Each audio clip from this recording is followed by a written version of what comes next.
আজও বস্তু এটা কোথা থেকে যে এসছে, মানে উড়ে এসে দেখুন, মানে টিফিন বক্স নিতে এসছে, মানে কি বলবো, সত্যি কিছু বলার নেই বন্ধুরা। আর আমি দেখুন কি বলবো, এই যে দেখুন এখানে টিফিন বক্স কিনছে, মানে সত্যি কিছু বলার নেই। মানে কি বলবো, এইসবে করে লোক কাজের জায়গায় খাওয়ার না, কিছু বলা যায়?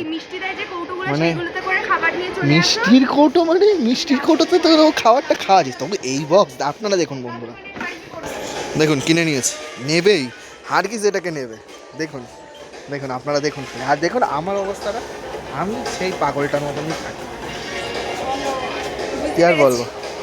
আবার নাকি এই ডিব্বাটাও নেবে, বাবা কিছু বলার নেই বন্ধুরা। আপনারা আমার ভিডিওটাকে একটু লাইক কমেন্ট শেয়ার করে দেবেন, কিছু আর বলার থাকলো না। ওই দেখুন না, দাঁত খেলানোর মধ্যে একবার, এই যে দেখুন, এই দেখুন। যাই হোক, আমার দেশেও একটা বোন আছে, এখানে একটা নতুন বোন পেয়ে গেলাম, কিছু বলার নেই। আর কিছু নেবো না, চলো চলো।